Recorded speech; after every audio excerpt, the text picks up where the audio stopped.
أَفَلَا يَعْلَمُ إِذَا بُعْثِرَ مَا فِي الْقُبُورِ rather? Doesn't he know? Does he then not know what's going to happen when whatever is in the graves is going to be topsy-turvy, it's going to be yanked out, it's going to be pulled out? Allah just left it there. The only thing in addition He told us about that day is وَحُصِّلَ مَا فِي الصُّدُورِ. That's the only thing we learned in that surah in addition. Okay. So we learned whatever the contents of the graves will be brought out, and whatever's in the chest will be exposed. That the two things. Now, what's going to happen after they come out of the grave? What's going to happen after what they have in their chest will be exposed? What's the next scene in this series of events? That's what's going to happen in this surah. We're going to find the scales are going to be brought forward. Somebody's scales will be heavy, somebody's scales will be light. That's the next logical progression. So there's this, the question marks that are left at the end of the last surah are now being addressed in this surah. It's almost a completion of the subject. Then we find in Surah Al-Zilzal, Allah Azza wa Jal had said, يَوْمَئِذٍ يَصْدُرُ النَّاسِ أَشْتَاتًا لِيُرَوْا أَعْمَالَهُم. People will be spread out on that day. They will be gone in every which direction, so they may be shown their deeds. But there's a discussion about people being spread out. Now that this discussion takes the next step, يَوْمَ يَكُونُ النَّاسُ كَالْفَرَاشِ الْمَبْثُوثِ. Like spread out moths. Another image is added to that scene. First it was mentioned in brief. Okay, they're going to be ashtata, they're going to be dispersed. Okay. But then Allah adds a detailed image. And Quran, its details are captured in imagery. Allah paints a picture with words. And when you pay attention to that image, you'll understand more about what Allah Azza wa Jalla is depicting, the reality He's depicting. So there's that connection between these two surahs also. But then there's a very subtle connection between these two things, which is that there is a sequence of events as far as us and our deeds and our judgment is concerned on the Day of Judgment. There's a sequence of events. The first event, as far as judgment is concerned, is we're going to be handed our book. In either the right hand or the left hand, you're going to be handed your book. Okay. The next progression of that is you're going to be shown what you did. You're going to be shown. And once you are shown, then it will be weighed. Then it's going to be weighed. And once it's weighed, then you will be judged. So there's this 4-step thing. First you're handed the book, then you're shown what the contents of the book are, what you've done, then it's going to be weighed and scaled and evaluated, and then finally, after the evaluation, your judgment. Surah Al-Zilzal dealt with one part of this event. لِيُرَوْا أَعْمَالَهُمْ. So they may be shown their deeds. So we're starting from the second point. Because the first part of it, where your books are handed to you, a few surahs ago has already occurred. فَأَمَّا مَنْ أُوتِيَ كِتَابَهُ بِيَمِينِهِ وَأَمَّا مَنْ أُوتِيَ كِتَابَهُ بِشِمَالِهِ. That was the first part. The second part was you're being shown what you did. لِيُرَوْا أَعْمَالَهُمْ. Okay. But that still doesn't say enough about evaluation. And we said when we were studying Surah Al-Zilzal, there's a difference between being shown your deeds and having them evaluated. Once they go for evaluation, something else is going to happen. And we'll study more of that today, inshallah ta'ala. Because just the deeds are on the outside, but Allah doesn't just judge the deed. What else does He judge? The intentions behind them. Right? Not just the deed, but the intentions behind them. So you may think you have a pretty good pile of good deeds, and then you take them before Allah and you found out they're worth nothing. First you're shown your deeds though, then they're evaluated. Once you take them for evaluation, they're worthless. Right? Now, so what we learn from that basically is you have your deeds and then you have your intentions. And where are the intentions? They're in the heart, right? So Allah Azza wa Jal mentions in Surah Al-Zilzal, He mentions the deeds. لِيُرَوْا أَعْمَالَهُمْ. In Surah Al-Adiyat, what does He mention? وَحُصِّلَ مَا فِي الصُّدُورِ. Now the deeds and the intentions come together. Now they are ready for evaluation. فَأَمَّا مَنْ خَفَّتْ مَوَازِينُهُ وَأَمَّا مَنْ ثَقُلَتْ مَوَازِينُهُ. What's coming in the next surah, in this surah, Al-Qari'ah, is now they're ready for evaluation because it combines the deeds and the intentions. SubhanAllah, it's a beautiful progression between these three things. Okay? So that's another thing we learn in this phenomenal surah. We know that the Day of Judgment is full of many calamities.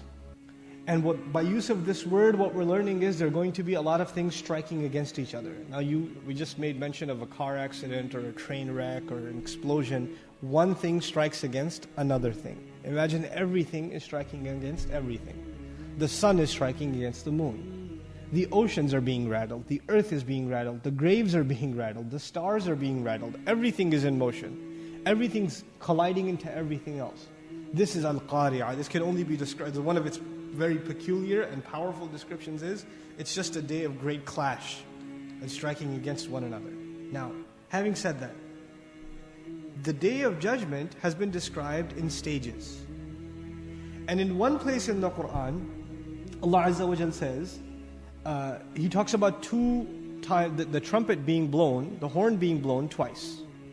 Okay, once, and then a second time. And then in another places we will see soon in the Quran, this nufikha fi sur is mentioned a third time. Most ulama tend to agree that the blowing will actually occur 3 times.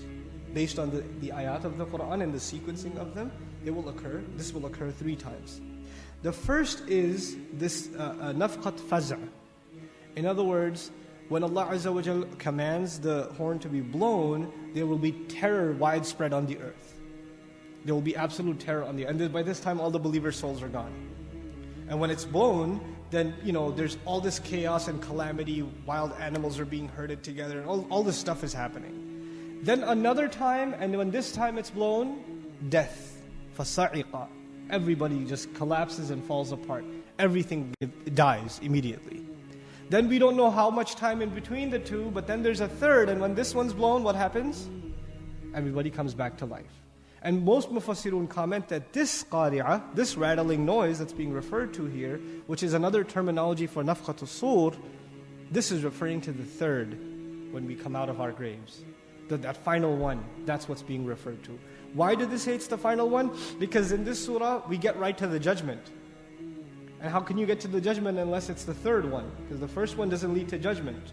The first one leads to the second to the third, and the third one to judgment. So because of that, most mufassirun comment that this is referring to that third one. By the way, other places, let's make quick reference, inshallah, at least. The blowing of the trumpet or the horn, where there's going to be absolute terror, is defined, for example, in the beginning of Surah Al-Hajj. Allah says, Ya ayyuhan nasu attaqu rabbakum inna zalzalata as-sa'ati shay'un 'azim. Have fearful consciousness of your master.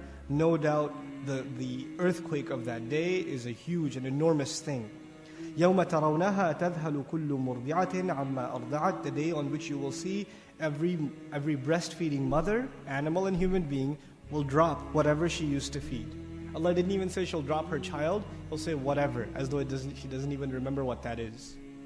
وَتَضَعُ كُلُّ ذَاتِ حَمْلٍ حَمْلَهَا. And every carrier, meaning every pregnant animal and human being, will drop whatever they were carrying. They'll just go into labor and deliver immediately out of shock. وَتَرَى النَّاسَ سُكَارَى. And you will see people drunk. وَمَا هُمْ بِسُكَارَى. And they're not drunk at all. You know when somebody's drunk, they're kind of like shaking around, moving around like this. They can't stand straight. The earth will be shaking so much that they can't stand straight. Right? That's what you're going to see them. So this is the first one, where this terror is widespread on the earth. Then we find, in regards to as-sa'iq, we find وَنُفِخَ فِي الصُّورِ فَصَعِقَ مَنْ فِي السَّمَاوَاتِ وَمَنْ فِي الْأَرْضِ إِلَّا مَنْ شَاءَ اللَّهِ. And it will, the sur will be blown into, and everyone in the heavens and the earth will cease to live, except the one who Allah wills, meaning Israfil, according to most mufassirun, because he'll survive this one, and then Allah will give him death, and then bring him back to life. ثُمَّ نُفِخَ فِيهِ أُخْرَى. Then it will be blown again. فَإِذَا هُمْ قِيَامٌ يَنْظُرُونَ. Then they will be standing, looking at each other. So that's the second and third one is what's being referred to here. The first one was fazr, the terror. And the second and third one have been combined in the other ayah. Okay. وقد أكد هذا التعظيم والتفخيم بقوله بعد وما أدراك ما القارعة وما أدراك ما القارعة. And it said that Allah Azza wa Jalla repeated the word 3 times to let you know how heavy this calamity is. So the 3 times repetition makes it 3 times as heavy and emphatic. The ta'zim to make it grand, at-tafkhim to make it heavier and to make it scarier.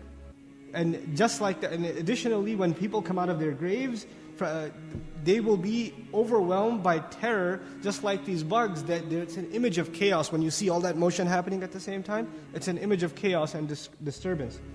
فَتَوَجَّهُ جِهَاتٍ شَتَّى أَوْ تَوَجَّهُ إِلَى مَنَازِلِهِمُ الْمُخْتَلِفَةِ سُعَادَ وَشِقَاء. What he's saying is that they're going to be going in every which direction and eventually end up in one of 2, the direction of happiness or the direction of calamity and sadness. وَالْمَبْثُوث مِنَ الْبَثْ وَهُوَ التَّفْرِيقِ. And mabthuth, the word mabthuth, which is an ism maf'ul, an objective noun, comes from the word bath, and it means division, distinction. So they'll be separated from one another. Even though they're together, they're also separated, which is an incredible thing. that on the Day of Judgment, we will be the biggest gathering ever of human beings. All generations of human beings are coming together at one point. And yet this will be the day you will feel the loneliest. You'll be the most alone. You'll be separated from everybody else. And this is described in further, more explicit detail. يَوْمَ يَفِرُّ الْمَرْءُ مِنْ أَخِيهِ وَأُمِّهِ وَأَبِيهِ وَصَاحِبَتِهِ وَبَنِيهِ. Right, in Surah Al-Ma'arij, وَفَصِيلَتِهِ الَّتِي تُؤْوِيهِ وَمَنْ فِي الْأَرْضِ جَمِيعًا ثُمَّ يُؤْوِيهِ. Right, so ثُمَّ يُنْجِيهِ. Right, he offers Allah everybody. He even says, separate me from my tribe in addition to my family. How about this? Why don't you take everyone on earth into hell? Let me go. He'll offer everybody else. Right? وَمَنْ فِي الْأَرْضِ جَمِيعًا ثُمَّ يُنْجِيهِ. Give everybody else up, just let me survive. That's what he's concerned about. So that you become completely individualized on that day. وَتَكُونُ الْجِبَالُ كَالْعِهْنِ الْمَنْفُوشِ. And mountains will become on that day like al-'ihn. Al-'ihn in the Arabic language is wool of different textures. You know, you have, and when you make wool in Arabic, you know, and it's not like they didn't have cotton really. All they had to work with was wool. It's not a society that had flowing cotton. Cotton was an import really. So when Allah makes reference to this kind of carding, usually it's associated with cotton, but in Arab society, the first thing that came to their mind was wool. So ahin is used, wool. And then Allah uses the word al-manfush. The word nafasha in Arabic is to card and scrape into fine lines. You know, when you card and scrape the wool, it becomes fine fibers, and then they're brought together and intertwined. And al-'ihn is used for wool that is of multiple textures. And when you're carding, you know what happens? These really fine fibers, they start flying up into the air. They become weightless, and there's this, you know, so you have to wear some sort of thing, because you're going to get like, the dust of it is going to go in your, you know, kind of like sawdust kind of thing. But this happens with wool a lot. So Allah is describing mountains as this weightless thing that when it's scraped, it's almost like it's flying in the air, and the different textures of it implied inside the word al-'ihn benefits us in that mountains are of different colors, but they're going to be slammed together and scraped together to the point where first of all there's this different colored textured dust coming out of them, just like wool when they're scraped together, subhanAllah. And so we're learning that mountains will not stay in